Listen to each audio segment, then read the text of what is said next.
আমিনা বলে, যেদিন আমার গর্ভে আমার সন্তান ধারণ করেছি, যেদিন আমার পেটের ভিতরে আমার সন্তান ধারণ করেছি, ও বাবা আব্দুল মুত্তালিব, সেদিন থেকে আমি খেয়াল করেছি, আমি রাস্তা দিয়া যখন হেঁটে যাই, আমি বিন্দু পরিমাণ কোন ধরনের সুগন্ধি আমি বাজার থেকে কিনে আনি নাই। আমি যেখান থেকে হেঁটে যাই, এত অদ্ভুত ধরনের ঘ্রাণ আমার শরীর থেকে বের হয়, যেটা পৃথিবীর কোন সুগন্ধি দাতা বানাইতে পারে না।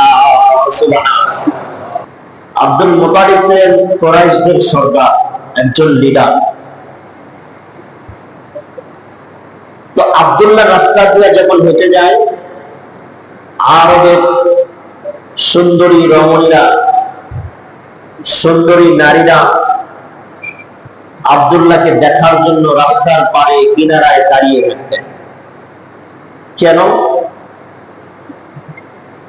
আব্দুল্লাহর চেহারার মধ্যে এমন একটি নূর ছিল, যে নূরটা আরবের নারীদের, রমণীদের আকর্ষিত করত।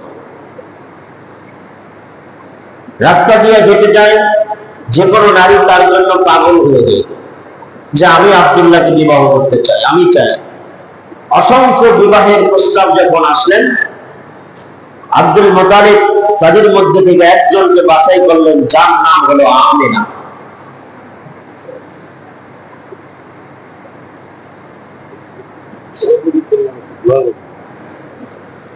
যার নাম হলো আমিনা। হযরত আমিনার সাথে আব্দুল্লাহ বিবাহ হয়ে গেল। 3 দিন পর্যন্ত আব্দুল্লাহ ঘর থেকে বের হন না। 3 দিন পরে যখন রাস্তার মধ্যে বের হয়েছেন, এখন আমার যখন আরবের সুন্দরী নারীরা শুনতে পায় যে আব্দুল্লাহ রাস্তায় বের হয়েছে, আসে এক নজর দেখে যায়। এবার যারা একবার তাকায়, দ্বিতীয়বার আর চেহারার দিকে তাকায়। আব্দুল্লাহ বলে, কি বাবা, এতদিন তোমরা আমাকে দেখার জন্য রাস্তার গাড়ি গাড়ি দাঁড়িয়েছিল, আজকে দেখার পর, একবার দেখার পর মুখ ফিরিয়ে নাও, কারণ কি? সুন্দরী রমণীরা বলে, আব্দুল্লাহ, এতদিন তোমার চেহারার মধ্যে, তোমার কপালের মাঝখানে একটি নূর, এমন একটি দৃশ্য আমরা দেখতে পাইতাম, যেটার আকর্ষণে তোমার প্রতি দেওয়ানা হয়ে যেতাম। সুবহানাল্লাহ। কিন্তু আজকে তোমার চেহারায় সেই নূর আমরা দেখতে পাই। কিভাবে দেখবে? ওই চেহারার নূর, যে আকর্ষণ আব্দুল্লাহর কপালে লাগা ছিল, এটা তো পয়গম্বর সরওয়ারে দু আলম নবী মুহাম্মদুর রাসূলুল্লাহ সাল্লাল্লাহু আলাইহি ওয়াসাল্লাম। এই 3 দিনের ভিতরে তিনি তার মা আমিনার গর্ভের ভিতরে প্রবেশ করে গেছেন। সুবহানাল্লাহ। পয়গম্বর নবী তার মায়ের গর্ভের ভিতর যখন 6 মাস অতিক্রম করলেন,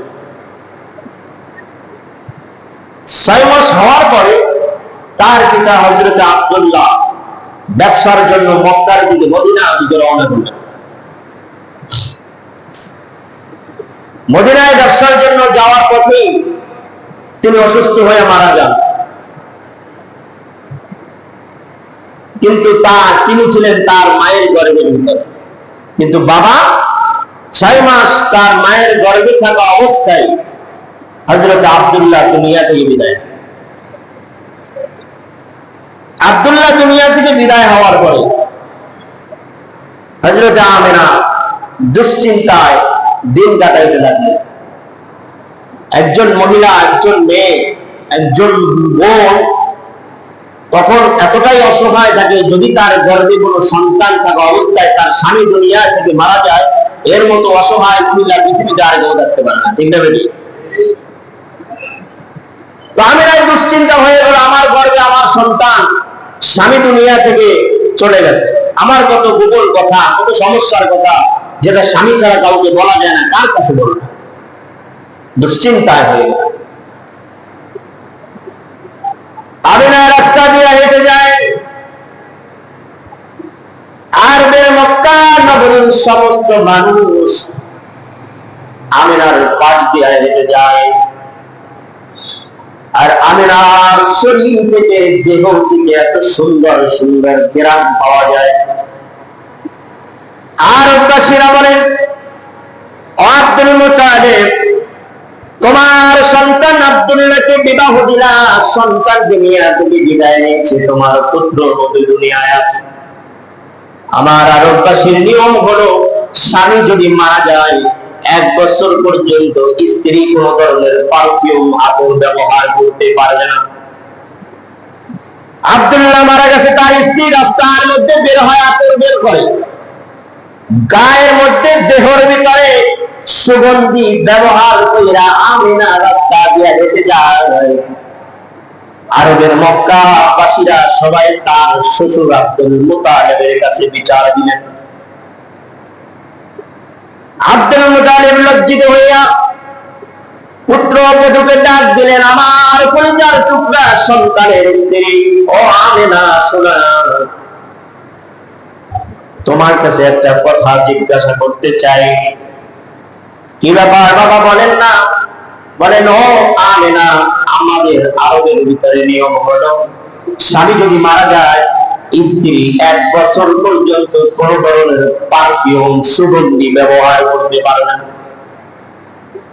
আমার সন্তান কিছুদিন আগে মারা গেছে, তুমি কেন রাস্তাঘাটে বের হওয়ার সময় শরীরের ভিতরে সুগন্ধি বের কইরা সুগন্ধি লাগাইয়া হেঁটে যাও? এতে তো আমাদের সম্মান নষ্ট হয়ে যায়। হযরতে আমিনা ডাক দিয়া বলে, বাবা, আমি কিছুদিন পর্যন্ত আমি একটা জিনিস আপনার কাছে বলবো বলে বলা হয় না। কি সন্তান, বলো না, কি বলতে চাও? আমিনা বলে, যেদিন আমার গর্ভে আমার সন্তান ধারণ করেছি, যেদিন আমার পেটের ভিতরে আমার সন্তান ধারণ করেছি, ও বাবা আব্দুল মুত্তালিব, সেদিন থেকে আমি খেয়াল করেছি, আমি রাস্তা দিয়া যখন হেঁটে যাই, আমি বিন্দু পরিমাণ কোন ধরনের সুগন্ধি আমি বাজার থেকে কিনে আনি নাই। আমি যেখান থেকে হেঁটে যাই, এত অদ্ভুত ধরনের ঘ্রাণ আমার শরীর থেকে বের হয়, যেটা পৃথিবীর কোন সুগন্ধি দাতা বানাইতে পারে না। সুবহানাল্লাহ। আমিনার শাশুড়ি আব্দুল মুত্তালিবের স্ত্রী বলে, স্বামী, অত রাস্তা দিয়ে হেঁটে যায়, তাতেই সুগন্ধি বের হয়, তাহলে ঘরের ভিতর যখন থাকি তখন আমি সুগন্ধি পাই। গোসলখানায় যখন বের হয়, গোসলখানা থেকে যখন চলে আসে, আমি যাওয়ার পরে গোসলখানা থেকেও সুগন্ধি বের হয়। ও বাবা, শুধু কি তাই না, আমার মুখ থেকে থুতু যেটা ফেলায়, ওই থুতু থেকে সুগন্ধি বের হয়। সুবহানাল্লাহ। আমার কারণে আপনাদের সম্মান নষ্ট হবে এমন কোন কাজ আমি না করতে চাই না, কিন্তু সত্যি করে বলি বাবা, আমি বাজার থেকে কোন ধরনের সুগন্ধি কিনে আনি নাই, আমি বিন্দু পরিমাণ সুগন্ধি আমার শরীরে লাগাই না। আমার সন্তান যেদিন থেকে গর্ভে ধারণ করেছি, সেদিন থেকে আমার পুরা দেহটা সুগন্ধিময় হয়ে গেছে। শুধু কি তাই না, আমি রাস্তা দিয়ে হেঁটে যাই, আমি লক্ষ্য করে দেখেছি দুপাশের গাছপালা কেমন যেন আমাকে সিজদা দেওয়ার জন্য মাথা নত করে দেয়। সুবহানাল্লাহ। আমি পাথর দিয়ে হেঁটে যাই, গায়ে ভাবে আওয়াজ শুনতে পাই। পাথরের উপর হাঁটতে যেরকম পা ব্যথা লাগে, পাথর শক্ত একটি বস্তু, আমি যখন পাথরের মধ্যে পা রাখি, আমি দেখি পাথরটা তুলার মতো নরম হয়ে যায়। তুলার মতো নরম হয়ে যায়। বাবা, আমি কোন ইচ্ছাকৃত ভাবে কোনো কিছুই ব্যবহার করি। পয়গম্বর দুনিয়ায় আগমন করার সময় হয়ে গেল। আমিনা ডাক দিয়া বলে, দুনিয়াবাসী শোনো রে, আমার সন্তান আমার গর্ভে থাকা অবস্থায় পৃথিবীর যত মা তার সন্তান গর্ভে ধারণ করেছে, এমন কোন মা বলতে পারবে না যে তার সন্তান পেটের ভিতরে লাথি দেয় নাই, ব্যথা দেয় নাই, আঘাত দেয় নাই। এমন কোন মা বলতে পারবে না সন্তানের জন্য রাত্রে ঘুমাইতে পারে নাই। সমস্ত মা তার সন্তানকে গর্ভ নিয়ে কষ্ট করেছে, কান্নাকাটি করেছে, ঠিক না বেটি? আমার সন্তান যেদিন থেকে আমার গর্ভে ধারণ করেছে, জন্ম হওয়া পর্যন্ত আমি আমেনা কোনদিন বলতে পারবো না আমার গর্ভে কোন সন্তান আছে, যে এটা প্রকাশ পাওয়ার কোন সুযোগ ছিল না। সুবহানাল্লাহ। সন্তান গর্ভ ধারণ করলে তো মেয়েদের পেট অটোমেটিক বড় হয়, হয় না? কিন্তু আমেনা বলেন না, আমার পেটে বড় দেখা যায় না, বা বাচ্চা ভিতরে থাকা অবস্থায় কোনো ধরনের আঘাত আমার করে, আমি সুন্দরভাবে জীবন যাপন করেছি। সুবহানাল্লাহ। পয়গম্বর দুনিয়ায় আগমনের সময় হয়েছে, বলেন রাত্রি যখন শেষ হয়ে গেল, সুবে সাদিকের পূর্বে, ফজরের নামাজের পরে সুবে সাদিকের পূর্বে আমার গর্ভ থেকে আমার সন্তান দুনিয়ার জমিনে আগমন করেছে। সুবহানাল্লাহ। দুনিয়াবাসী শুনে রাখো, একজন সন্তান যখন গর্ভে থেকে বের হয় তার শরীর নোংরা থাকে, অপরিষ্কার থাকে, ঠিক না? কিন্তু আমার সন্তান দুনিয়ায় যখন আগমন করেছে, আমার পেট থেকে যখন পড়েছে, আমার সন্তানের শরীরে বিন্দুর পরিমাণ কোনো ময়লা ছিল না, কোনো অপরিষ্কার ছিল না, একদম পরিষ্কার একটা সুন্দর সন্তান দুনিয়া আগমন করেছে। সুবহানাল্লাহ। আর বলে যে কোনো নারীর গর্ভে থেকে সন্তান দুনিয়ায় আসতে নারী কাটা লাগে, লাগে কি লাগে না? আমার সন্তান দুনিয়ায় আসছে, কোন নারী কাটা লাগে না, অটোমেটিক ভাবে পেটের ভিতর থেকে নারী কাইটা দুনিয়ার জমিনে আগমন করেছে। আমরা বলে শুধু কি তাই না, আমি যখন দেখলাম দুনিয়ায় সন্তান আসছে, আমার সন্তানের থেকে শরীর থেকে একটি দূর পারস্যের রাজ্য আলোকিত করে দিয়েছে। সুবহানাল্লাহ। সাম্রাজ্য আলোকিত দেখেছি, যার আমার শরীরে, আমার সন্তানের শরীরের আলো নূরের দ্বারা পারস্যের রাজ প্রসাদ গুলো আমি দেখতে পাইছি। সুবহানাল্লাহ। সন্তান জন্ম দিয়া আমিনা দুশ্চিন্তায় ভোগে, ও মালিক আমার সন্তান গর্ভে থাকা অবস্থায় আমার স্বামী আব্দুল্লাহ দুনিয়া থেকে বিদায় নিয়ে নিল। আমার স্বামী যদি দুনিয়ার জমিনে থাকতো, আজ আমার সন্তানকে নিয়ে কুলের ভিতরে নিয়ে দোলনা খাওয়াইয়া বাজার দিয়া খেলনা পাঠিয়ে নিয়ে আসতো। আমার স্বামী আমার সন্তানের জন্য খেলনা করার জন্য খেলাধুলার জিনিসপত্র কিনে আনতো। কিন্তু আমার স্বামী তো দুনিয়ায় নাই, যে আমার সন্তানের জন্য খেলনা কিনে আনবে। গাইবি ভাবে আমিনা শুনতে পায়, আমিনা রে তোমার এমন একজন সন্তান, যেই সন্তানকে যদি তোমার স্বামী দুনিয়ায় বেঁচে থাকতো, বাজারের সামান্য কাঠ দিয়া তৈরি, প্লাস্টিকের তৈরি খেলনা খেলাধুলা নিয়ে আসতো। এটা সামান্য কোনো জিনিস, কিন্তু আমিনা তুমি তোমার সন্তানকে তোমার ঘরের সামনে উঠানের ভিতরে দোলনার মধ্যে রেখে দাও, তোমার সন্তানের সাথে খেলাধুলা করার জন্য আসমানের চাঁদ রেডি হয়ে গেছে। সুবহানাল্লাহ। হযরত আমিনা শিশু নবীকে কোলে নিয়ে দোলনার ভিতরে শোয়ায়া উঠানের ভিতরে রেখে দিছে। হযরত আব্বাস রাদিয়াল্লাহু তাআলা নবীকে প্রশ্ন করে, নবী গো, আমি সামান্য একটি ঘটনা দেখে আমার আপনার প্রতি ঈমান আনতে মনে চাইল। ও চাচা বলেন না কোন ঘটনা দেখেছেন? বলে তোমার মা তোমাকে যখন দোলনার ভিতরে উঠানের ভিতরে রেখে দিয়েছে, আমি দেখলাম তুমি একবার আসমানের চাঁদের দিকে তাকাইয়া হাসো, আবার একবার আসমানের চাঁদের দিকে তাকাইয়া কান্না করেন। ও নবী, আমি খেয়াল করে দেখলাম আসমানের চন্দ্র তারা আপনার শরীরের দিকে, চেহারার দিকে তাড়াতাড়ি করে চলে আসতেছে। আপনি ডান পাশে হাত দেন, আসমানের চন্দ্র তারা ডান পাশে চলে যায়, বাম পাশে নাড়া দেন, আসমানের চন্দ্র তারা ডান পাশে বাম পাশে চলে যায়। সুবহানাল্লাহ। পা যেদিকে নাড়া দেন চন্দ্র সেদিকে যায়, ডান দিকে দিলে ডান দিকে যায়, বাম দিকে দিলে বাম দিকে যায়। ও নবী, এত আশ্চর্য ধরনের কাহিনী দেখে আপনার প্রতি ঈমান এনেছি। পয়গম্বর বলে, চাচা আমার ঠিকই দেখেছেন, আল্লাহ রাব্বুল আলামিন আমার খেলনার সাথী হিসাবে আকাশের চন্দ্র এবং তারাকে নিযুক্ত করে দিয়েছে।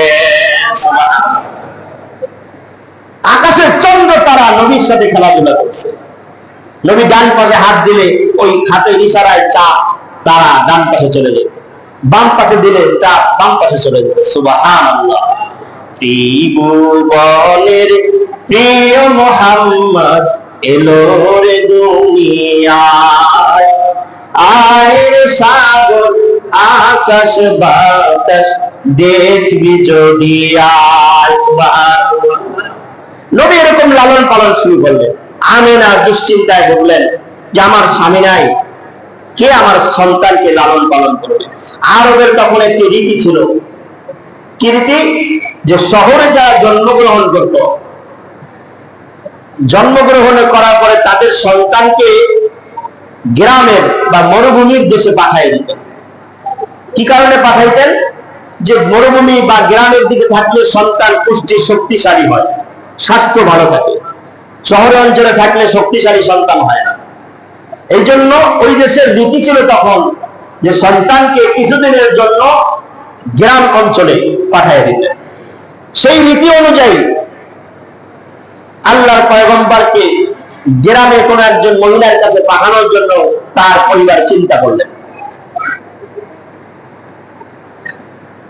তো মরুভূমি থেকে হযরত হালিমাতুস সাদিয়া রাদিয়াল্লাহু তাআলা আনহা, তিনি একজন দরিদ্র ফ্যামিলির মহিলা ছিলেন। সেই সময়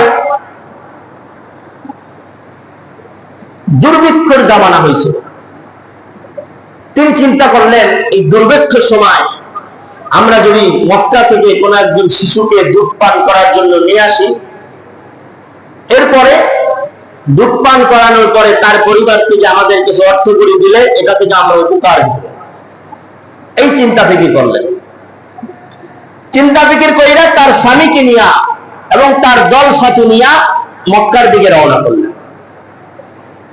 হযরত হালিমাতুস সাদিয়া রাদিয়াল্লাহু তাআলা আনহা, তিনি একটি গাধার পিঠে চড়ে হাঁটছেন। যেই গাধায় তিনি সওয়ারি হচ্ছিলেন, সেই গাধাটা ছিল দুর্বল, হাঁটতে পারছিল না। তার সাথী যারা বান্ধবীরা ছিল তারা বলতেছে, এই হালিমা, তাড়াতাড়ি করো, এত দুর্বল গাধা নিয়ে শিশু সন্তান নেওয়ার জন্য হাঁটছো, তোমার জন্য বেশি দেরি করতে পারবো না।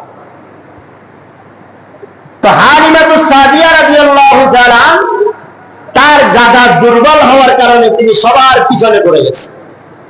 আর যাদের বাহন দ্রুতগামী ছিল তারা তাড়াতাড়ি মক্কা নগরীতে যা প্রবেশ করছে। মক্কা নগরীতে যাইয়া এবার সুন্দর চেহারার অধিকারী ধনাঢ্য ফ্যামিলির বাচ্চাদেরকে সবাই সংরক্ষণ করে রয়েছে।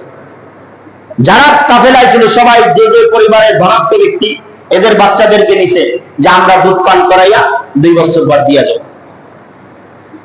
হযরত হালিমাতুস সাদিয়া রাদিয়াল্লাহু তাআলা আনহা বলেন, আমি মক্কা নগরীতে যাইয়া দেখি আমার সাথে যত বান্ধবীরা ছিল, আমার সফর সঙ্গী যারা ছিল, সবাই আমার আগে সমস্ত শিশু বাচ্চাদেরকে নিয়ে নিছেন। আমার জন্য কোনো শিশু বাচ্চা নাই।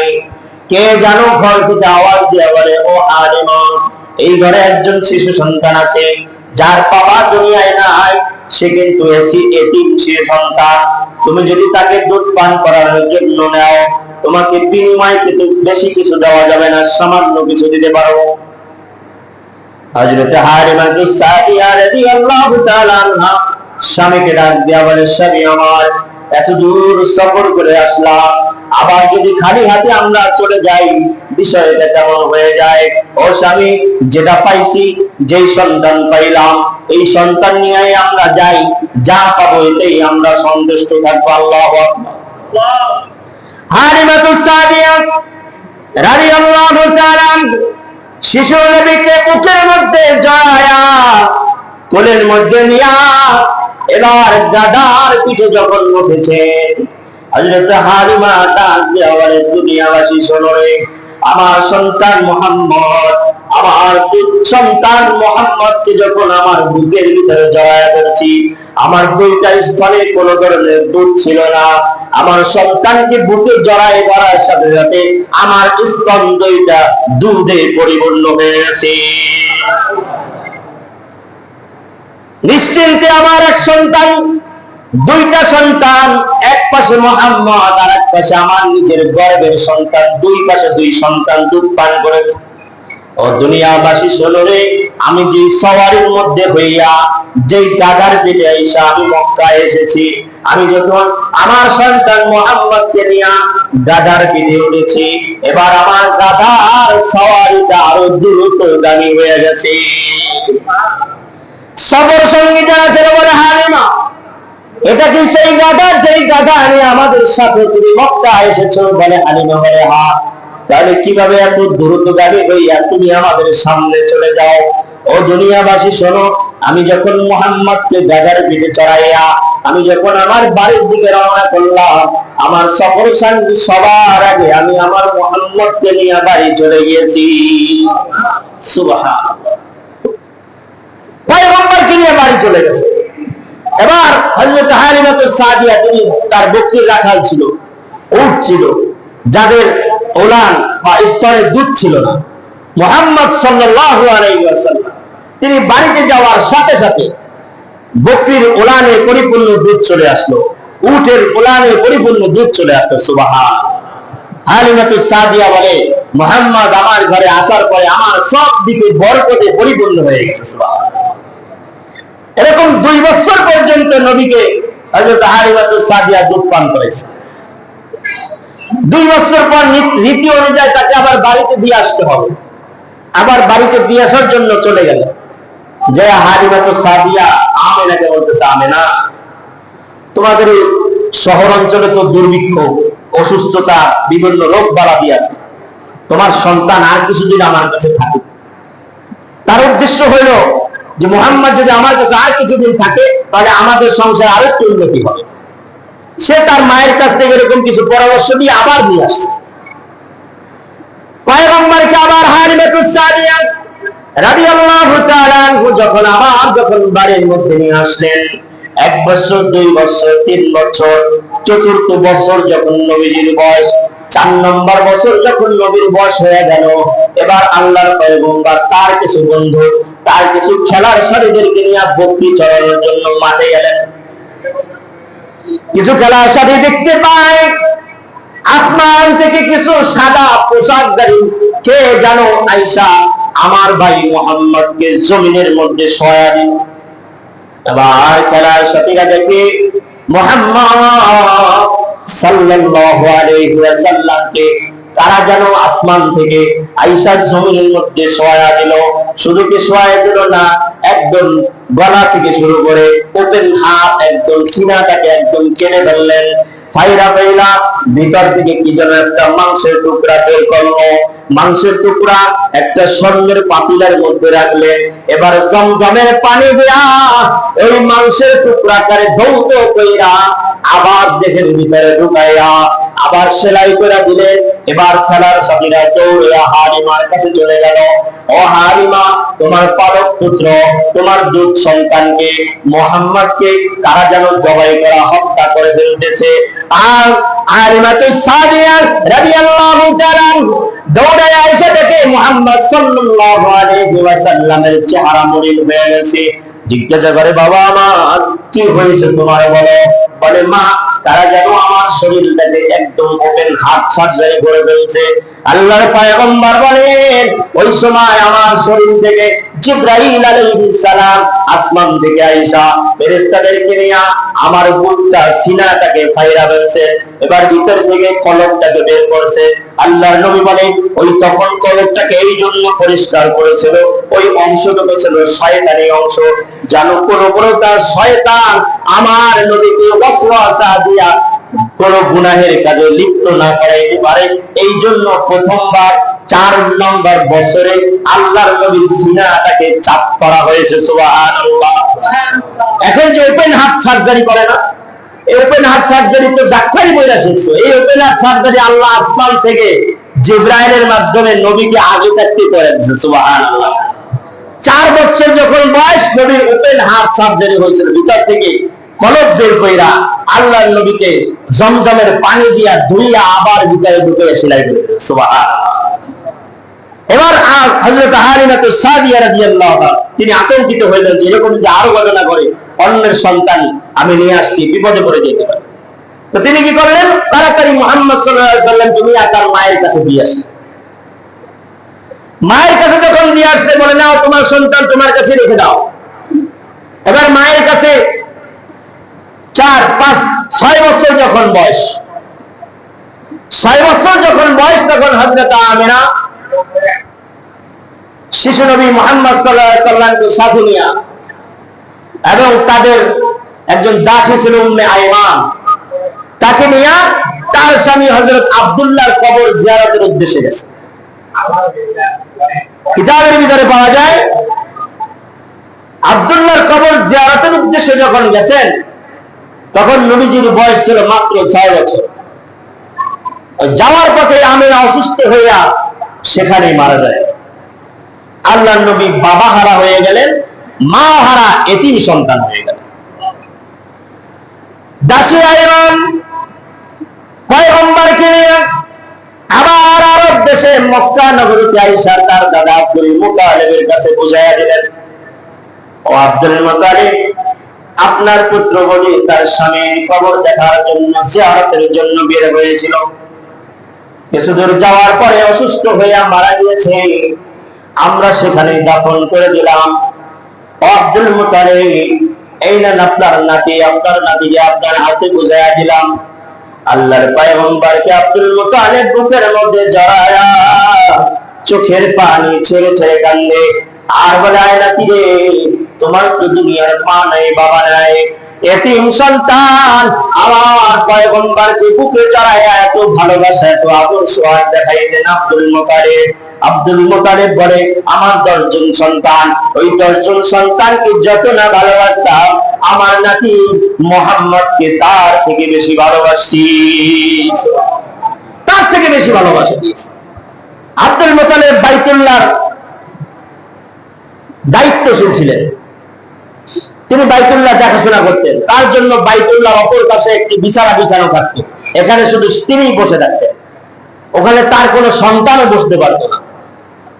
আব্দুল মুতালিব সেই বিছানায় যখন বসতেন নবীকে সাথে নিয়ে বসতেন, সুবহানাল্লাহ, নবীকে সাথে নিয়ে সেখানে এত মহব্বত করতেন যে যেখানে তার চাচাও বসতে পারতো না, কিন্তু তার বয়স 6-7 বছর যখন বয়স তখন তিনি তার দাদার সাথে সেই স্থানে বসে থাকতেন। সুবহানাল্লাহ। আমি ঘটনা সংক্ষেপ করতে চাই, আব্দুল মুতালিব তার কাছে আবার যখন নবীজির বয়স 8 বছর, 8 বছর যখন হয়ে যায় আব্দুল মুতালিব দুনিয়া থেকে বিদায়।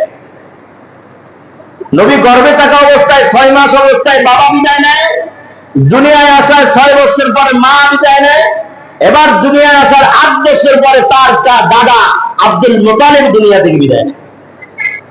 বিদায় নেওয়ার আগে আব্দুল মুতালিব তার সন্তান আবু তালেব ওসিলা করেছিল, ও আবু তালেব, আমি যখন দুনিয়া থেকে বিদায় নিয়ে যাব তোমার কাছে আমার নাতিকে আমানত রেখে গেলাম।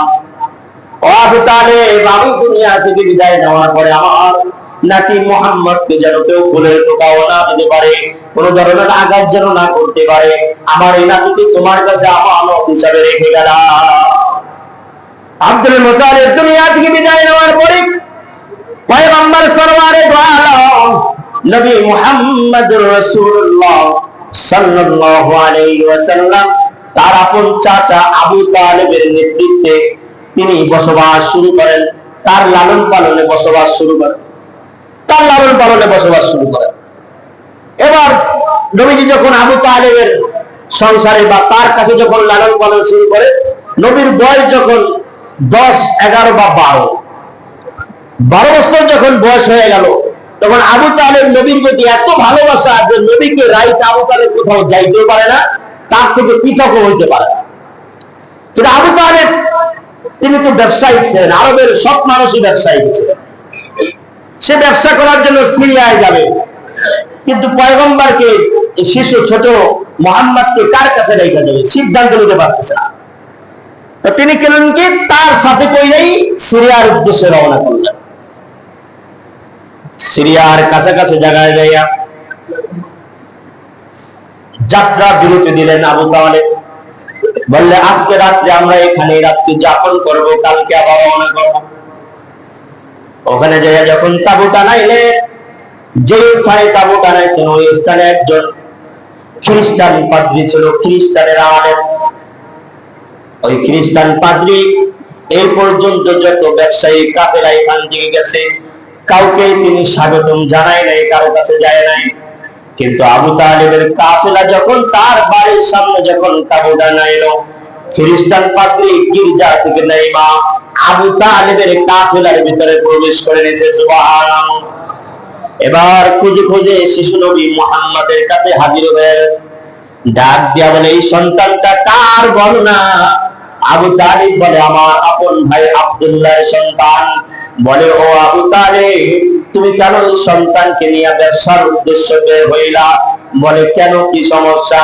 বলে, এই সন্তান এমন একজন সন্তান, এই সন্তান তো সাধারণ কোন সন্তান নয়, এই সন্তান হলো সরওয়ারে দু আলম, যিনি রহমাতাল লিল আলামিন, যাকে না বানাইলে পৃথিবীর কোনো কিছু আল্লাহ বানাইতেন না।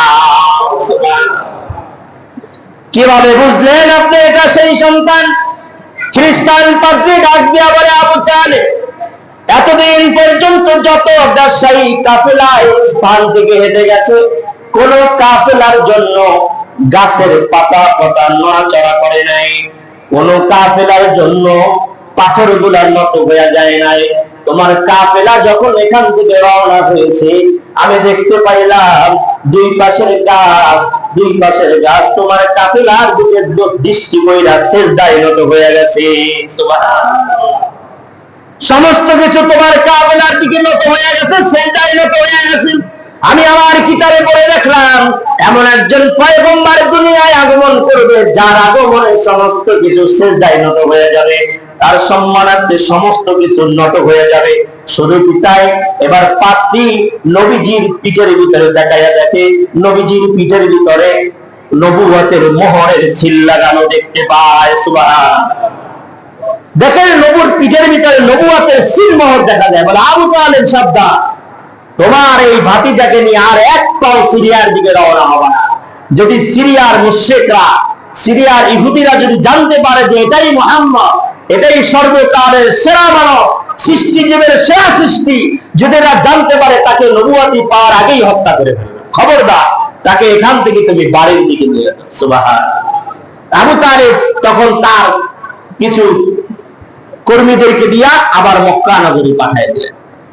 আবু তালেবের জীবনে, তার জীবদ্দশায় যখন নবীজি লালন পালন হতে শুরু করলেন, ব্যবসা বাণিজ্যে কিছু কিছু অংশ নবীর শরীক হতে শুরু করলেন। এরকম বছর যাইতে যাইতে নবীর বয়স 25 বছর। আমি সামান্য একটু সময় নেই, একটা পর্যায়ে আলোচনা নিয়ে রাখি। নবীর বয়স যখন 25 বছর হয়ে গেল, এই 25 বছর বিচার আল্লাহর পয়গম্বর আবু তালেবের সাথে সাথে থাইকা ব্যবসা বাণিজ্য করতেন হালকা পাতলা। এক পর্যায়ে তিনি হযরত খাদিজাতুল কুবরা রাদিয়াল্লাহু তাআলা, তিনি তাকে বললেন, মুহাম্মদ, তুমি আমার অধীনে ব্যবসা করো। আল্লাহর পয়গম্বর খাদিজাতুল কুবরা রাদিয়াল্লাহু তাআলা আনহার অধীনে ব্যবসা শুরু করলেন। তিনি বললেন, সব ব্যবসায়ীকে যা দেওয়া হয় তোমাকেও তাই দেওয়া হবে। পয়গম্বর খাদিজাতুল কুবরা রাদিয়াল্লাহু তাআলা আনহা তার অধীনে যখন ব্যবসা শুরু করলেন, একবার ব্যবসায়ী কাফেলা নিয়ে যখন ব্যবসার উদ্দেশ্যে রওনা করলেন, ব্যবসা বাণিজ্য করে আসার পর খাদিজার কাছে যখন হিসাব বুঝিয়ে দেয়, খাদিজা দেখতেছে আমার অন্য যত ব্যবসায়ী আছে, সমস্ত ব্যবসায়ী যেই ব্যবসার মুনাফা আমাকে দিয়েছে, তার থেকে ডাবল ব্যবসার মুনাফা মুহাম্মদ আমাকে দিয়েছে। সুবহানাল্লাহ। নবীজির এই সততা, নবীজির এই প্রাণ খাদিজাতুল কুবরা রাদিয়াল্লাহু তাআলা আনহা দেখা তার প্রতি আকৃষ্ট হয়ে গেছে, তাকে বিবাহের প্রস্তাব দিলেন। বান্ধবীর মাধ্যমে নবীকে খাদিজাতুল কুবরা বিবাহের প্রস্তাব দিলেন। নবীজি তার বিবাহের প্রস্তাবে রাজি হইয়া চাচা আবু তালেবকে বললেন। আবু তালেব তখন ওই কুরাইশদের একজন লিডার ছিলেন। তিনি দুই পক্ষের আলোচনা কইরা হযরত খাদিজাতুল কুবরা রাদিয়াল্লাহু তাআলা আনহার সাথে বিবাহ বন্ধন আবদ্ধ করলেন। নবীজি তখন খাদিজাতুল কুবরাকে 20টা উট দেনমোহর হিসেবে দিয়েছিল। সুবহানাল্লাহ। কয়টা উট? এখন তো 1 লাখ টাকা দিতে গেলেই আপনার খবর হয়ে যায়। তখন 20টা উট নবীজি খাদিজাতুল কুবরাকে দেনমোহর হিসেবে দিয়েছিল। সুবহানাল্লাহ বলেন। আমি আলোচনা আরে অল্প একটু আমি নিয়ে শেষ করি। খাদিজাতুল কুবরার সাথে বিবাহ বন্ধনে আবদ্ধ হয়ে নবীজি যখন তার জীবদ্দশায় চলে আসলেন, তার জিন্দেগির সাথে নবী যখন চলাফেরা শুরু করলো, নবীর বয়স যখন 35 বছর, 35 বছর যখন হয়ে গেল, তখন কোন এক ঝড় তুফানের কারণে কাবা বাইতুল্লাহ ভাঙচুর হওয়া শুরু করলো, নষ্ট হয়ে গেছে। এবার আরবের যত গোত্র আছে, কুরাইশ গোত্র, বিভিন্ন গোত্র সবাই একত্রিত বসছে, বৈশা চিন্তা করলেন আবার বাইতুল্লাহ নতুন করে নির্মাণ করা দরকার। কিন্তু নবী তখনও নবুয়তি প্রকাশ্যে লাভ করে নাই, বয়স মাত্র 35, প্রকাশ করা দরকার, কি করা যায়? সমস্ত গোত্র মিলা আলোচনায় বসলেন কি করা যায়, এক একটা সাইড এক এক গোত্র নির্মাণ করবে। মক্কার বাইতুল্লাহ যে ঘর, এই সাইড এই গোত্র, এই সাইড এই গোত্র, এরকম নির্মাণ শুরু করলেন। কিন্তু খবরদার, সকলের হালাল উপার্জন দিয়া বাইতুল্লাহ নির্মাণ করা লাগবে, কোন ধরনের হারাম উপার্জন দিয়া বাইতুল্লাহ নির্মাণ করা যাবে না। যদি করা হয় তাহলে হতে পারে বাইতুল্লাহর মালিক আমাদের উপর গজব নাজিল করতে পারে। সবাই সিদ্ধান্ত অটল, বাইতুল্লাহ নির্মাণ শুরু করলেন। এবার দেখবেন যারা বাইতুল্লাহ গেছেন উত্তর কোণায়, উত্তর পাশের যে ওয়াল, ওই পাশের ওয়ালে দেখবেন একটা ইউর মতো দেখা যায় জায়গা, যারা গেছেন তারা বলতে পারবে আছে, ওটাকেও বাইতুল্লাহর অংশ বলা হয়। কেন? ওই উত্তর পাশটা যিনি নির্মাণ করতেছিলেন, ওই ব্যক্তির যত হালাল টাকা আছে, ওই হালাল টাকা দিয়ে যতটুকু নির্মাণ করছে ওই জায়গাটুকু হয় নাই, যার কারণে ওই জায়গাটুকু নির্মাণ করে নাই, হালাল টাকা ছিল না, কিন্তু ওই অবস্থায় থেকে গেছে। পরবর্তীতে আল্লাহর পয়গম্বর বলে এটাও বাইতুল্লাহর অংশ। যারা গেছেন একটা ইউর মতো জায়গা আছে না, হাতিমে কাবা বলে, ওই হাতিমে কাবাও বাইতুল্লাহর অংশ।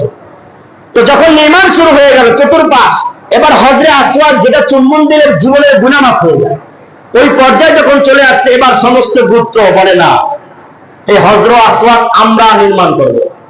এবার সকলের মধ্যে আবার দ্বন্দ্ব শুরু হয়ে গেল, এমন পর্যায়ে হয়ে গেছে রক্তক্ষয়ী অবস্থায় হজরে আসওয়াদ সবাই লাগাইতে চায়। এবার বলে যে না, রক্তক্ষয়ী করলে তো হবে না, আমাদের একটা মীমাংসা করতে হবে, কি করা যায়? তখন বললে আজ আগামীকাল সকালবেলা যে ব্যক্তি বাইতুল্লাহ প্রথম প্রবেশ করবে, সেই যে সিদ্ধান্ত দেবে, সেই সিদ্ধান্তে আমরা মেনে নেব। সুবহানাল্লাহ। ঘটনাক্রমে পরের দিন সকালবেলা সরওয়ারে দু আলম নবী পয়গম্বর মুহাম্মদুর রাসূলুল্লাহ সাল্লাল্লাহু আলাইহি ওয়াসাল্লাম সবার আগে বাইতুল্লাহ প্রবেশ করে। সুবহানাল্লাহ। আল্লাহর পয়গম্বরকে দিকা আরববাসীরা ডাক দিয়া বলে আমরা খুশি হয়ে গেলাম, আল আমিন সবার আগে প্রবেশ করেছে, আমরা আল আমিনকে বিশ্বাস করি, সে ন্যায্য বিচার করবে, সে যেই কথা বলবে ওটাই আমরা মেনে নিব। আল্লাহর পয়গম্বর বলে কি হয়েছে বলেন? বলে হজরে আসওয়াদ সবাই লাগাইতে চায়, কিন্তু সবার দ্বারা তো লাগানো সম্ভব না, কিভাবে কি করতে পারি, সমাধান দাও মুহাম্মদ। আল্লাহর পয়গম্বর শরীর থেকে চাদরটাকে বিছায়া দিলেন, চাদর বিছায়া পরে এবার সবাই মিলা ধইরা হজরে আসওয়াদ পাথরটাকে চাদরের মধ্যে রাখেন। সবাই হজরে আসওয়াদ পাথর চাদরের মধ্যে রাখা, পয়গম্বর বলে এবার চার কোণা থেকে চারটা বংশের গোত্রের লোকে ধরেন, চাদরের চার কোণা সবাই ধরেন, এবার ধইরা হজরে আসওয়াদ যেই জায়গায় রাখবেন সেখানে নিয়ে আসেন। সমস্ত গোত্রের মানুষ যখন ওই চাদরটা জাগায় ধরছে, আল্লাহর নবী পাথরটাকে ধইরা নিজ হাত দিয়া হজরে আসওয়াদের জায়গায় লাগাই দিলেন। সুবহানাল্লাহ। সুন্দর সমাধান দিয়ে দিলেন যে সবাই এতে অংশগ্রহণ করছে, মাঝখান দিয়ে আল্লাহ তাআলা সম্মানিত করছে আমার নবীকে। সুবহানাল্লাহ। আল্লাহর পয়গম্বর তিনি নবুয়তি প্রকাশ্যে পাওয়ার আগে হজরে আসওয়াদ তার দ্বারা সম্মানিত জায়গায় লাগাই দিলেন। সুবহানাল্লাহ।